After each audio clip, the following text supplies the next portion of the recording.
Here we are in another sparsely populated project, the Advanced Text project, where we're going to carry on with more advanced versions of some of the things that we saw in the last lesson. In fact, let's carry on thematically. Let me go up to my type tool, and I'm going to add the word chaos once again. I'm going to select all, center it, and let's choose another font. In fact, I want to choose a fixed width font, a font where each letter is predictably the same width as another letter. A common version of this might be Courier. So let's type in C-O-U. Now I know there's a few different families of Courier, so I'm going to arrow down until I find Courier Standard. That's pretty good. And we'll take a bold version of it instead of a medium version of it. And I'm going to crank the size of this up to about 100 points. Maybe even a little bit bigger, maybe 130 or so. I'm also going to scrub out the tracking a little bit to spread these letters out from each other pretty dramatically. That's going to partly mask some of the obvious kerning problems that we have with the type here. And it's also just going to spread out our letters in a fashion that I think is going to be really nice for this animation.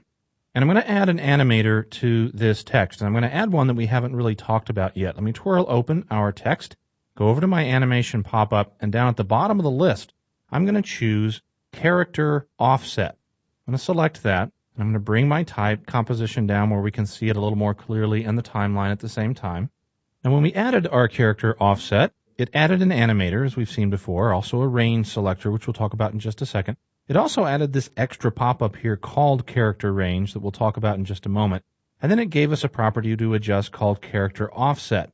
Now, your first instinct may be to think that this somehow offsets the character in space. In fact, it offsets which character is actually being drawn on screen. For example, if you ever did codes back when you were a kid, maybe you belonged to a club or whatever, and you came up with a secret code and you assigned the number 1 to the letter A, and the number 2 to the letter B, and the number 3 to the letter C, and so on.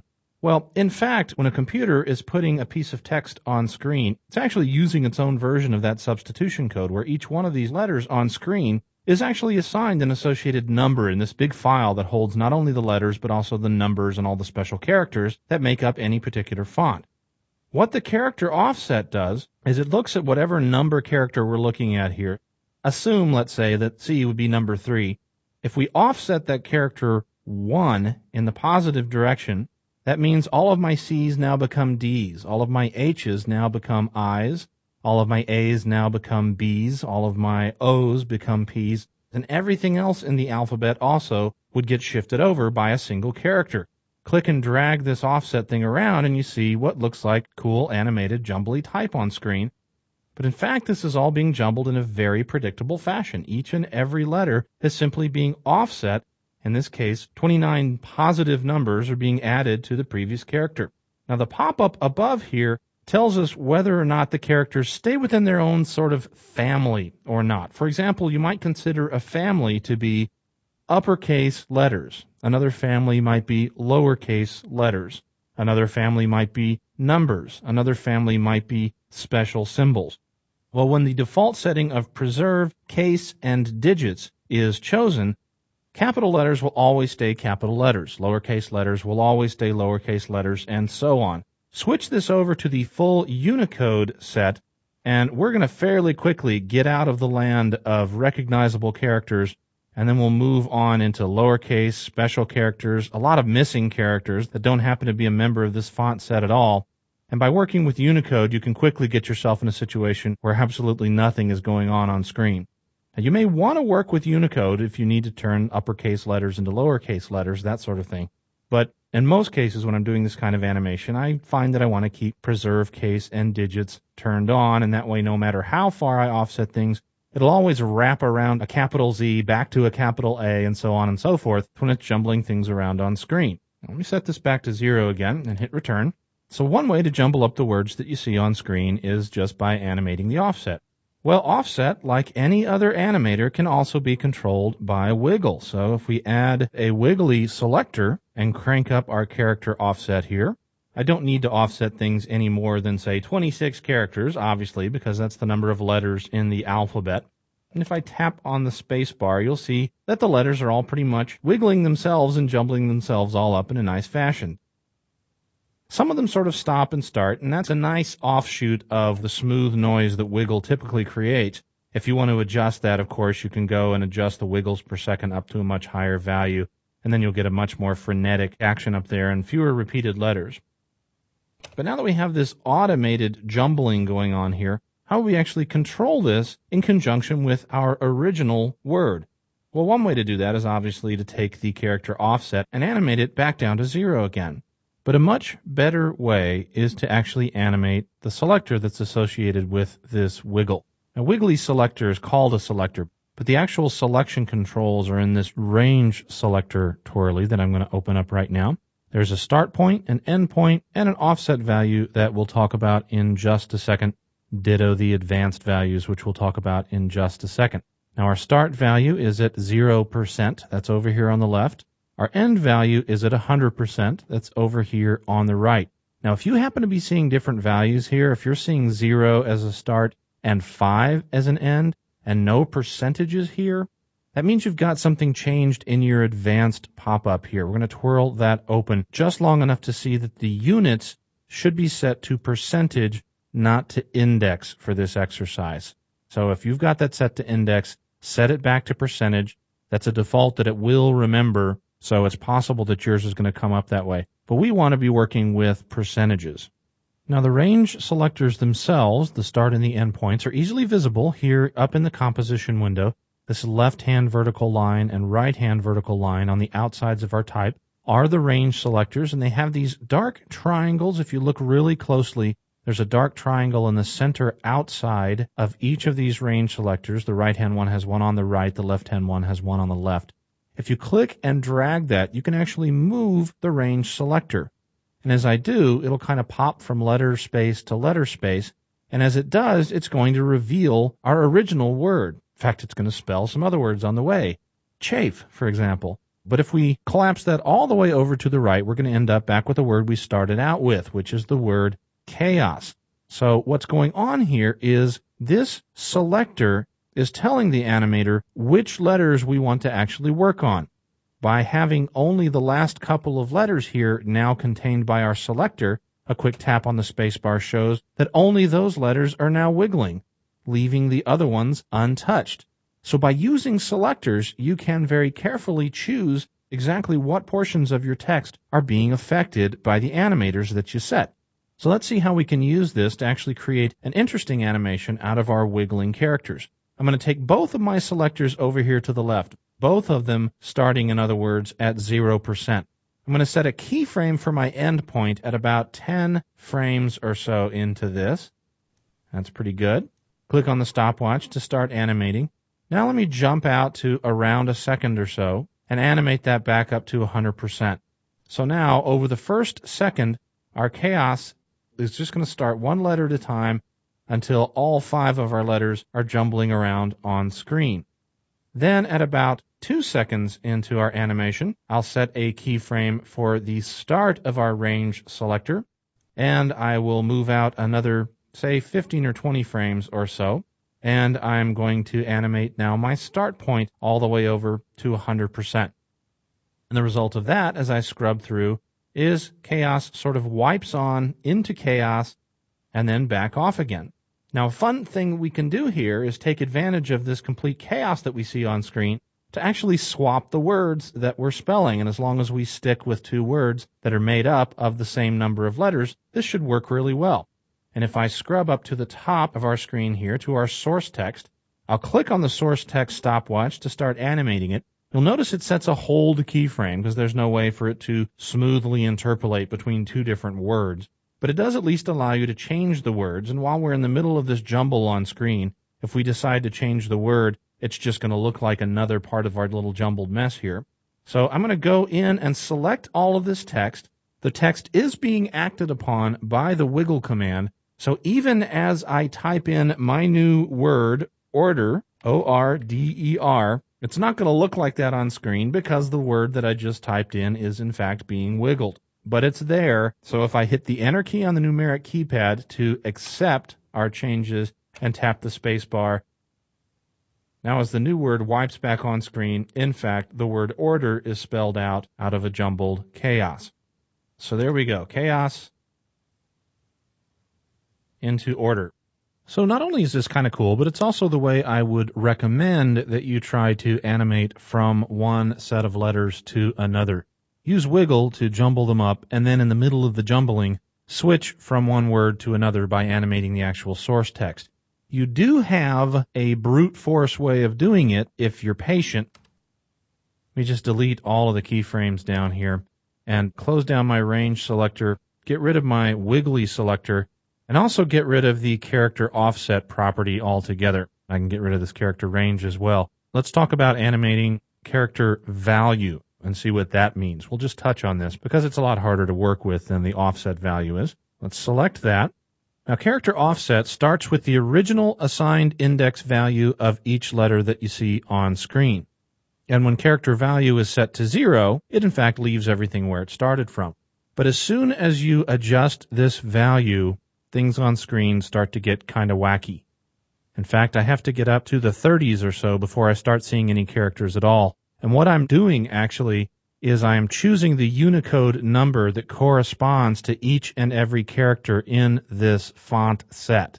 So, if you wanted to, you could animate chaos to order by setting up a separate selector for each and every letter that you see on screen, and then keyframing the character value, say from C over a few frames to H, by simply discovering what they are by scrubbing around until you find what you want. And that way you can have complete obsessive control over the keyframing of animated individual letters. But it takes multiple animators and a whole lot of patience. So I far prefer that pseudo-automatic way of using wiggle and just swapping out the source text mid-wiggle. So that's enough for character animation. Let me delete the chaos layer here. Let's quickly change from a green background to a red background just to offer ourselves a little bit of variety in how the screen looks. And now let's add a little bit more text to our scene. I'm going to pan my comp window back where we can see it. And let's once again click right in the center of our layer. Hit Command-Shift-C or Control-Shift-C on Windows to center our text. And what I want to type on screen is something very repetitive and predictable, because what I'm going to basically do now is show you how selectors actually work. And to start this out, I don't want to have any words on screen. I'm actually just going to put a whole bunch of X's and O's as if we were getting lots of hugs and kisses. Select all. Let's kern this down with our keyboard shortcuts. I'm actually going to shrink this down also with our keyboard shortcuts. And let's add a few more to the mix. And the first thing I'm going to do is select all. We'll go down and we'll add an animator for text. Let's just pick something really easy like scale. And note that by default, if we have everything selected, the range selector is set up at either end of our text. Let me undo that, get rid of that animator. And now instead, let's go in and just select a small portion of our text, say OXOXO here in the center. We'll do the same thing again, animate, scale. And note that now the range selectors that we're working with have actually been added to correspond with the selection that we had on screen. So you can actually hone in on exactly the portion of the type that you know you want to work with just by selecting it first. And note now that any adjustments that I make to the scale property that we added, if for example I only scale it in the Y dimension, that now only applies to the text that is in fact inside of our selector here. As I adjust this selector around, you'll see that whenever something is inside the selector, it's big. Whenever it's outside of the selector, it's small by default. Now, let me use that as a transition to show you some of the advanced settings and show you that this default behavior is not the only behavior available to us. Let's twirl open our range selector here. We've seen the start and the end point before, set to percentage as we like them. The offset value we haven't really talked about yet, and I'll just show it to you now really quickly. This is actually an incredibly useful thing. Once you've set a range like this, watch, we can just scrub the offset value, and as it moves from one side of the text to the other, essentially the range that we've defined moves from one side of the text to the other. We're offsetting that value in subpixel amounts, and so this right here is a great way to create an interesting animation that ripples through our text, just by using our default settings and by animating the offset value. But I'm going to twirl open the advanced setting now, and let's look in a little more detail about how a range selector can be customized. Now, units set to percentage, as we mentioned a second ago, is a really great way to work. Basically, what it means is that the position of the selectors on screen represents a percentage of the amount of text on screen. And I'll illustrate in a couple of minutes why this is a very, very useful way to work. You might want to dial in an exact index number, which means essentially the numbers in the selector correspond exactly to the number of letters on screen, so that the start point is just past 8 letters over, and so on. You may have uses for that, but that can also get you into trouble when you want to do repeating animations. I'll illustrate that in just a bit. The animation itself, based on characters, is not going to look like much in the selection that we have up here. We touched on this a little bit earlier in our basic animation. Essentially, this allows us to affect entire words, lines, characters, or characters excluding spaces. And depending on what it is exactly that you're trying to animate, you might want to choose something other than characters. But we're going to leave this at characters just for now. The mode, add, this essentially means the selection that's on screen defines the effect that we're adding to the scene. We could set this to another mode like subtract, and the selection would in fact define the original state of the letters, and everything else on screen would be affected, and so on. These are all Boolean operations similar to the transfer modes in After Effects or Photoshop. They really come into play when you start combining multiple effectors. The amount of the effect basically takes whatever value you adjust in the scale window, like 287 here, and allows you to adjust that to an intermediate value or even to a negative value. If you want to take that into a negative direction, you can actually adjust this anywhere from minus 100 to 100%. But the thing I want to talk about that's the most important in here is the shape of our selection zone. By default, this shape is square. Just picture a sharp-edged box here that defines the curve within which the distortion takes place. If I try setting that to another value on screen, like, for example, smooth, you can see that the distortion actually eases into and back out of our selection. If I make our selection a little wider, that transition zone should be a little bit more clear. It looks basically like a sine wave, and in fact, that's pretty much what we're talking about here. We smoothly accelerate up to a peak and smoothly back down again. Round is a more abrupt version of that, and triangle has no smoothness to it at all. It simply accelerates linearly up to the peak value and then back down again. Now, all of those modes use selectors as an area to define a selection. Where things can get confusing is with the ramp down and ramp up selectors, which in fact are not defining the letters that we want to act on by containing them within the selector.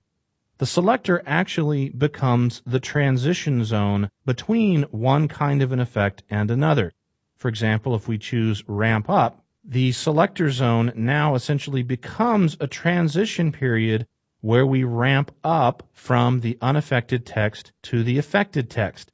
So everything on the right-hand side of our selection zone is affected, and everything on the left-hand side is unaffected. And you can probably guess that if you choose ramp down, you will get an inverted result. Everything to the left-hand side of our shape is now affected, and everything to the right-hand portion of our selection zone is unaffected. Now, both of these ramp settings are curves, just like our smooth selection represents a sine curve. It may not be completely clear, but what we're looking at here is actually a curved transition between these two zones. And the ease settings have to do with how this curve is defined. If we go back to our smooth setting, for example, so that we get this nice curvy little mountain view, the ease high setting controls the high point of our curve. Assume that we have like a Bezier handle defining the top edge of this curve. By adjusting the ease high controls, it's essentially the same as pulling out that Bezier handle so that the top of the peak becomes the stronger portion of the curve. And the result of adjusting ease high is that we end up with a more pronounced bump in the middle of our curve. Conversely, if we drag that all the way down into the negative, you'll end up with essentially a pointy top that looks almost like a mountain. It actually points up and then back down again. The low setting has exactly the same effect, assuming these invisible Bezier controls, exactly the same effect on the low portion of the curve Increasing that would be the same as pulling out the Bezier control handles that define the low end, and we'll have the result of kind of smoothing out the lower end of our curve. And conversely, if we drag that into the negative, we'll get closer to what we were seeing earlier with the round rather than the smooth curves. So this ease high and ease low setting is designed to essentially let you fine-tune the curve results that you get with the shape controls. Now, the reason we're actually seeing this represented on screen as an actual physical manifestation of the effect is that we are using scale. But this same curve applies through any property that we might apply. If we were to add, for example, a color and scrub that value to something like yellow, you'll see that by using the smooth transition, we're actually smoothly transitioning into the point where only the center character is fully yellow, and then we fade back to white again, just as we were scaling things. Whereas if we had chosen a different kind of selection region like square, everything inside of here would immediately be affected in a uniform scale and a uniform color. So let's try doing something for real with these selectors. Let's get rid of the XOXOXO layer. As much as I like hugs and kisses, we're going to get rid of those for now. I'm actually going to turn off our colored backgrounds. Let me set my background color to white. I'll just pick that from the color chip over here in the character palette. Nice convenient place. Let me hit the home key to set my time marker at frame 0. Let me go ahead and reset my character palette so I don't start with all of those really big defaults. Let's pick a nice friendly font that will look nice on a TV screen, something like Marker Felt, and we'll use the heavier version of that. And I also want to give us a nice sort of medium to dark blue for our text color. I'll accept OK by hitting the return key. And now let's type in a television-friendly message here, something like, "We'll be right back." Let me select all, center that, use my keyboard shortcuts, which is Command-Shift greater than, to make our text a little bit larger here, and then hit the return key on the numeric keypad to accept that as our starting point. Now let's animate a whole bunch of stuff. Twirl open our layer here, and let's add a few properties to animate. We'll use the same animator for everything for now, but I'm going to start with anchor point. Let me scroll this over a little bit here so we can see it more clearly, and I'm going to add rotation. I'm also going to add scale, and just for laughs, I will add opacity. Now let's adjust these accordingly. I'm going to crank up my scale value to something kind of big and fat.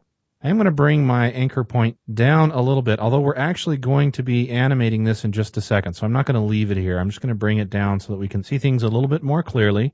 I'm going to adjust my rotation, pretty much a full rotation. So instead of adjusting that value at all, I'm just going to select the first rotation value and type 1. That gives us one full rotation.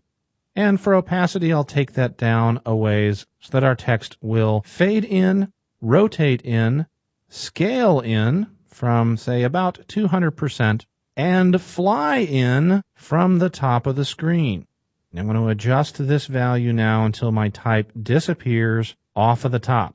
Now, all I have to do to create a really fun and interesting animation from this point is animate my range selector over time.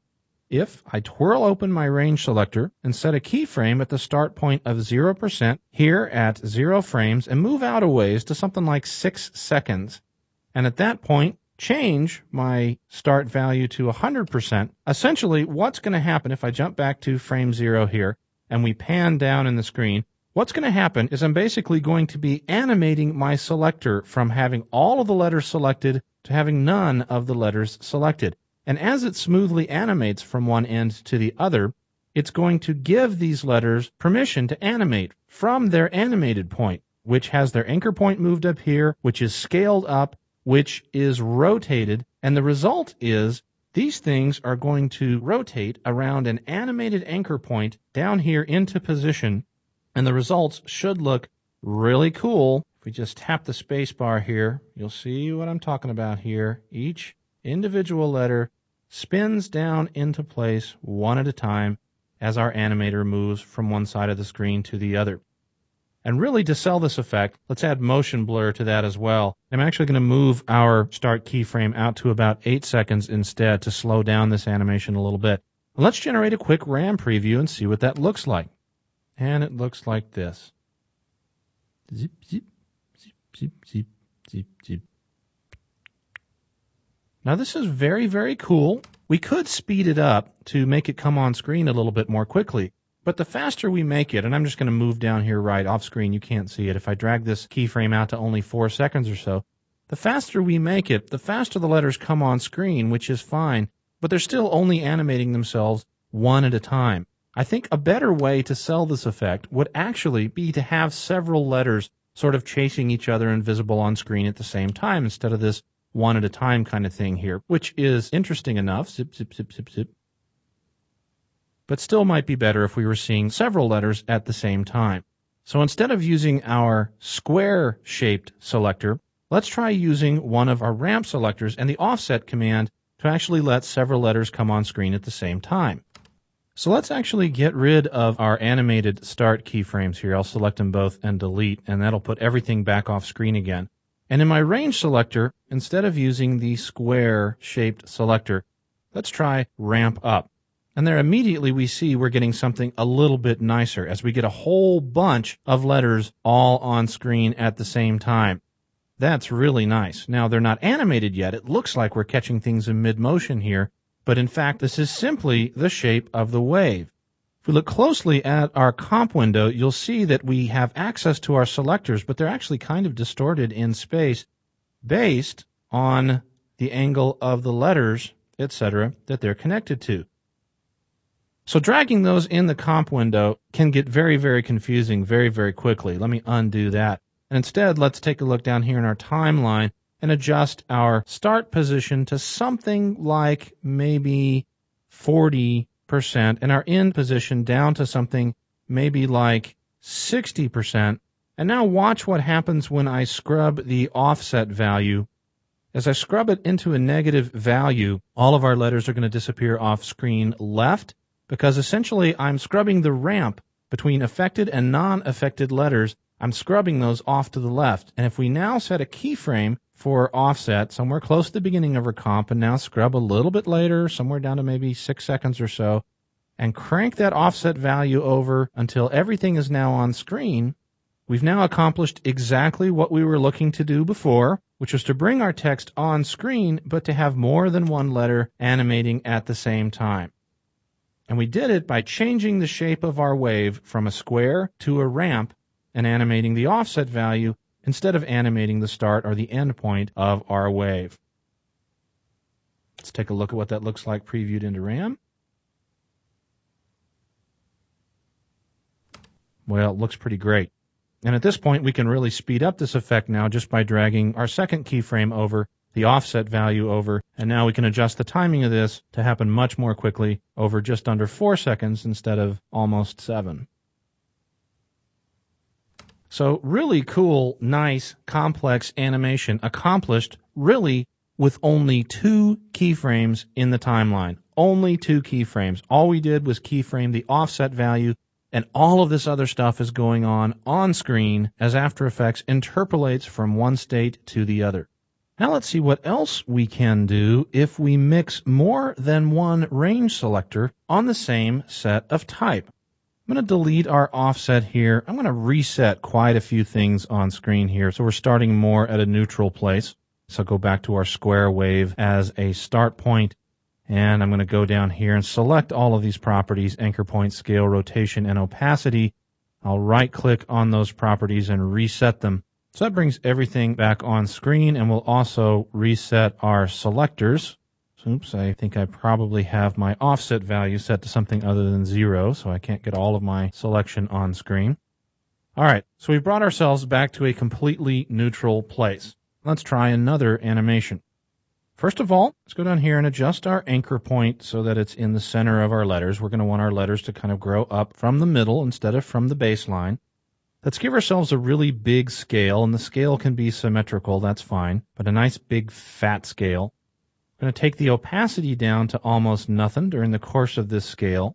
Let's get rid of rotation. I don't think I need rotation. And instead of rotation, let's add a little bit of color to the mix. I'll choose RGB, which by default gives us this intense red. And, I think I'm going to keep that red. And this is going to be our main animated state. Now let's see what sort of a fun thing we can do with something that's as completely big and illegible as what we see up here. Well, first of all, let's go back to our advanced settings here and change the shape of our wave from square to smooth. That gives us an effect that obviously gets exaggerated towards the center of our selection, but on the edges of our selection is almost not there at all. Now I'm going to bring in our selection area so that it only defines a handful of letters. Let's say 4 or 5 will be just fine. And I'm going to adjust my ease controls so that the effect is a little more extreme and that my foreground elements are definitely a little bit fatter. Now I'm going to go back and fine-tune my anchor point at this point because I'd really like my letters to be a little more centered on the line.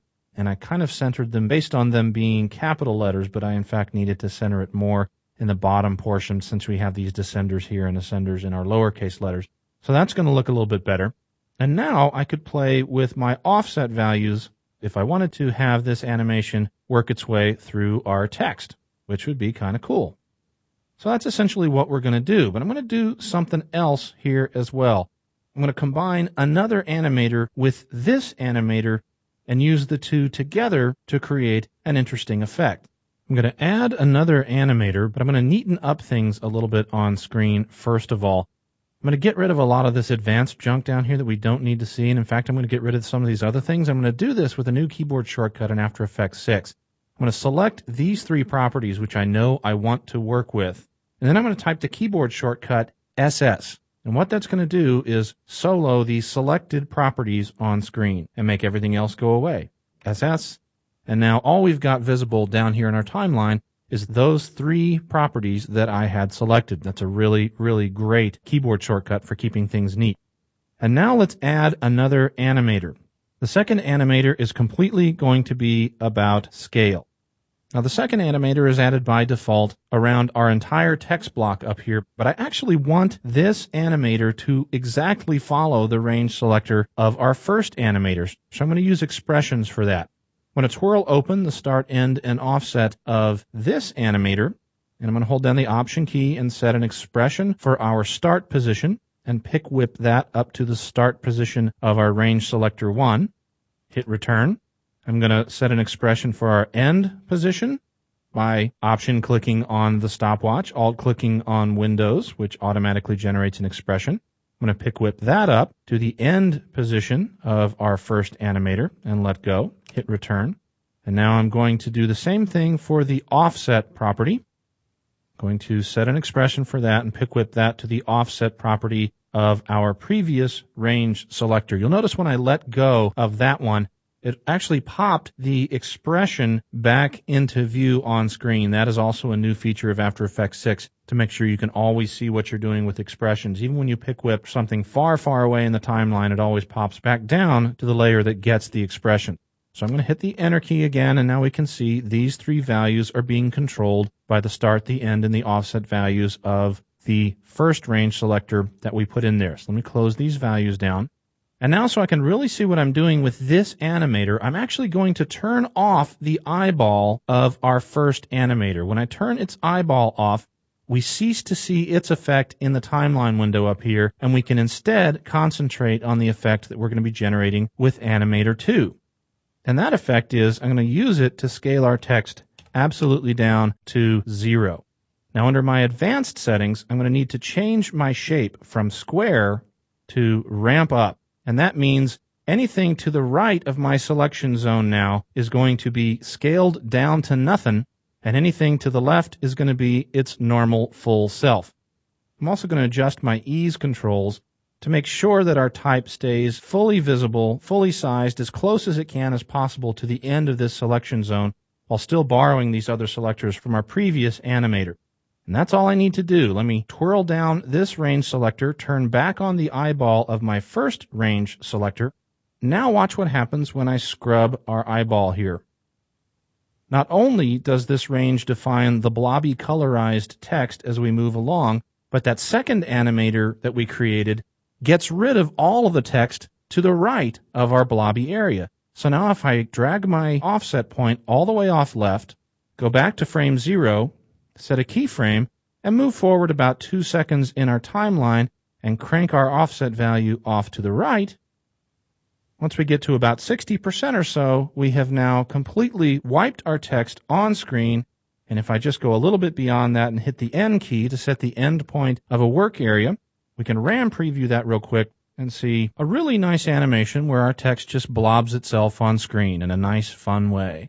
By using two animators, one to reveal the type, essentially, and the other to blob up and colorize the type, we've created a really sophisticated animation, but with an absolute minimum of keyframes. Once again, we've got a few expressions going on down here, but this entire animation is being driven by only 2 keyframes, and to control the timing of it, all we have to do is adjust the distance between these 2 keyframes. Move them further apart, we'll slow things down. Move them closer together, we can speed things up.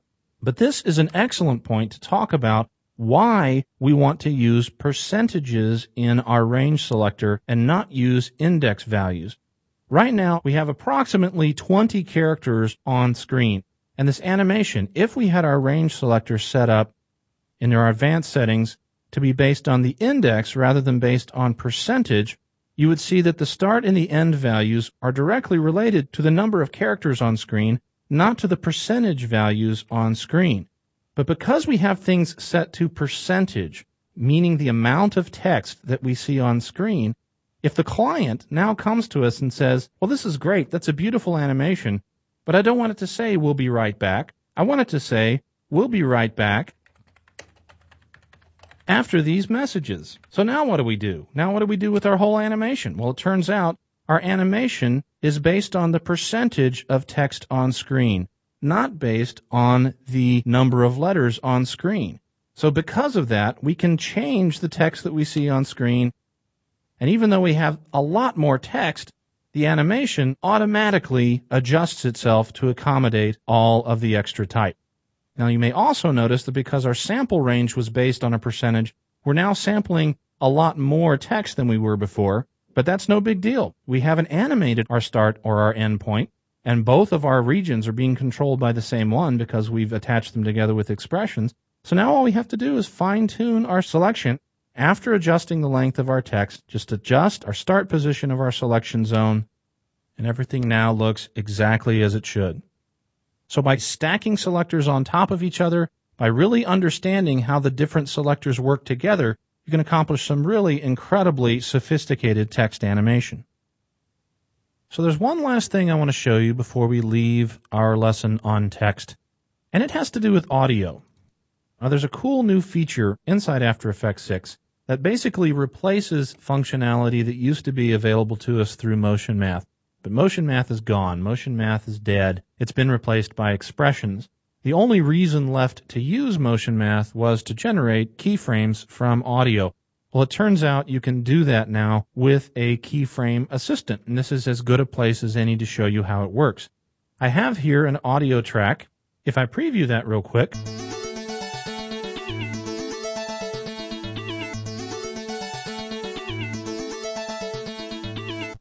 you should hear on your machine, if you're not hearing it on our DVD, that you've got a nice stereo separation between a left-hand channel that's very distinctive, a right-hand channel that's very distinctive. And we're actually going to use those 2 distinctive channels to drive a simple type animation. Now I'm going to right-click on my layer here, or control-click on the Mac, or we could go up to the animation menu and choose Keyframe Assistant. Either way, that's the category we're looking for, Keyframe Assistant. And the only keyframe assistant available to us is convert audio to keyframes.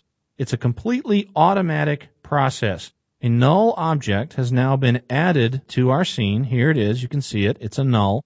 It's also been added to our solids folder. It says audio amplitude here in our solids. Yours should too. We can turn the visibility of this layer off because we don't really care that much about it. But if I hit the U key, you'll see that 3 effects have been applied to this layer and automatically labeled left channel, right channel, and both channels. The effect that's been applied is a simple expression slider. We looked at those back in the expression section a disc or so ago. But now After Effects has generated these sliders and these associated keyframes for us. And if I twirl open one of these properties, you see that each set of keyframes represents a nice little chunk of data here. As I scrub through here, you'll see that the value attached to that slider changes, and the values that are associated with it were actually generated by the amplitude of the audio in each of the channels. So we can actually use expressions and pick whips to connect any properties to these keyframes and drive an animation. So if I wanted a little text on screen to maybe boogie around a little bit based on the different audio channels, it's really easy to do. Let me hit the home key and let's add some text. I'm going to click on my type tool, click in the center here, and let's type something suitable. Select all, center it. Let's pick something appropriate like, techno as a font, since we are listening to a little bit of techno music. And I'll make the size of that a little bit larger with my keyboard shortcut that we've talked about several times already. Now we're going to animate this a little bit. Let's go to our text layer, and we're going to choose Animate, Scale. Instead of adding to that property, we're also going to choose Animate. Let's pick Tracking this time. And once again, I don't want to add to this second animator, so I'm going to go up here and choose Animate, Fill Color, RGB. Now for the time being, I'm going to turn off that one altogether. And let's go up to our other animators and set some expressions. I'm actually going to have the scale of our text be adjusted by the beats that are being produced by, say, the left-hand channel. So I'll set an expression for scale, and let's pick whip that down to our left channel slider. Now, the values that have been created by this slider are probably going to be way too small to give us 100% scale. So we're almost certainly going to have to adjust our expression a little bit. I let go of the pick whip. Now let me hit the return key, and you'll see that sure enough, our type pretty much disappears up there. As I type the space bar, you'll see that it's bouncing, but it's bouncing very small, somewhere between 0 and about 10%. So let me reselect our expression and hit the right arrow key to go to the very end of our expression. And I'm going to try typing times 10. Let's see what that gives us. And I hit return, and sure enough, it appears that we're back up closer to a range of size that still allows us to read what's going on screen. So that's pretty cool. Our text is bouncing along to the beat of the music. Now let's go back home by hitting the home key, and let's do the same thing to our tracking amount. I'm going to set an expression for that and pick whip that down to the right channel slider, hit return. And now if I type the space bar, you'll see that not only is my text getting bigger and smaller, but also the spacing between the letters is being animated. So we're getting what looks like this horizontal scaling effect related to the right-hand channel. And now the last thing I want to do is adjust this third animator. If I turn it back on again, you'll see that all of our type gets red. If I instead reduce this down to just a couple of letters, and in fact, let me do that all the way over here on the left-hand side. And in fact, I'm going to reduce it down to a single letter. A single letter here in our selection is now red. And I'm going to control the offset of that value. In other words, the position of the red letter as it relates to the other letters on screen. I'm going to control that with an expression and drive that expression by a mix of both left and right channels. Now, once again, I needed to generate a value somewhere between 0 and 100. By default, I'm getting values somewhere between 0 and like 11 or 12. So I'm going to multiply the results of this expression by 9 or so, hit return, and now our text should be bouncing around on screen, getting down and getting funky, and our red letter is also flying around based on the beats that it's receiving. Now, I think our tracking is probably a little too extreme. It's bouncing around a little bit too much, so I'm going to go back to the tracking expression, and to reduce that a little bit, I'm going to cut that value essentially in half by just simply typing divide by 2, hit enter, and now our tracking value should be a little bit more under control. Let's turn on motion blur for this layer and for the composition. And let's generate a RAM preview of this and see how we've generated automatic animation of our text based solely on this audio information that we've fed it.